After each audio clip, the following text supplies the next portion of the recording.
Hello and welcome to the latest Football 365 transfer gossip video thing. My name's Sarah Winterburn. I'm the editor of Football 365. Let's get right into this. We thought the whole Harry Kane transfer saga was going to be interminable this summer, but Raphael Varane may well challenge him for that. We've got conflicting reports, as usual. We've got reports from Spain, from Marca, saying the deal is nearly done, that £42 million will get Varane to Man United, and that the personal terms have already been agreed between the pair. Now, presumably that information has come from Real Madrid or from Varane's people. Meanwhile, Man United are busy telling or briefing the tabloids in England that, wait a minute, this is not done.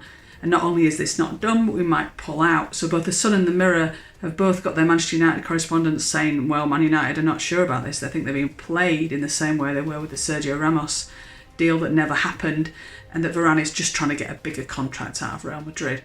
So watch this space. There's a little bit of nobody's quite sure what's going on, and people are trying to make it clear that if this goes wrong, it's not us.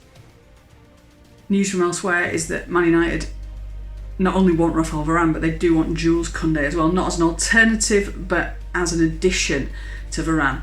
Apparently United are attracted to Kounde being able to play at right back as well. We know Chelsea are interested, we know Tottenham are interested, we know Real Madrid are interested because they're looking for a replacement for Varane. But United apparently want to bring in the Sevilla man because they think he can play at right back as well. Now remember when United were definitely going to sign Kieran Trippier. We've not heard about that for a while, so maybe they're going to try and kill two birds with one stone and bring in Kounde as a centre-back who can play at right back. Remember all the way back on Friday when the Sun were absolutely adamant with a front page exclusive by the showbiz reporter Clement Moody, who'd been at Harry Kane's brother's wedding and overheard or been told or whatever that Kane was going to join Man City for £160 million. We said on Friday it sounded like nonsense. There's no way Man City were going to pay that amount. Very little chance that Daniel Levy is going to make it clear that he'll sell for that amount. The rest of the weekend was spent with various people saying that this is not going to happen. City have briefed it's not going to happen. Tottenham have said no way. A Daily Telegraph is saying today City have said there's no way we'll get anywhere near that amount.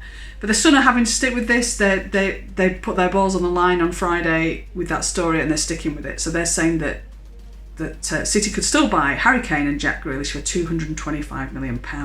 Now if they think that Kane's going to go for 160 and Grealish is going to go for 65, that both those figures are so far out one way or the other. I can't see this happening for 225. So if not Kane, then who for City? Well, apparently they've got the same plan B plan as Chelsea, who are trying to get Erling Haaland, of course, but are failing in that pursuit, or are not even trying because it's too expensive. Conflicting reports again, that's the theme of the summer. They both want Robert Lewandowski, who's 33 this week. The sort of money that Bayern want for him. If we're still talking about that £50 million for a player you might possibly get 2 years out of with little to no sell-on value, I can see why City want him. I can see why Chelsea want him. There's guaranteed goals on a short-term basis until they can get someone of Haaland or Kane's class and age, but not for that money. Not for me. We end with Haaland and Oxlade-Chamberlain, who looks so far out of the picture at Liverpool. Even with Wijnaldum leaving, Oxlade-Chamberlain is so far down that list. He even appears to be below Harvey Elliott, who's about 12. Where could he go next? The latest claim is that West Ham could look at him as an alternative to Matheus Pereira. Now West Brom want decent money from Pereira, as they would. He's one of the best players that went out of the Premier League last season. They're looking at 25 million, which still sounds a good bargain to me. West Ham don't have a lot of money though. They've already had to pass on Jesse Lingard, who will probably be joining Everton. So they're looking towards Haaland and Oxlade-Chamberlain. Liverpool probably do need to keep selling in order to keep buying. And you would think that a bid is somewhere around £20 million should get him.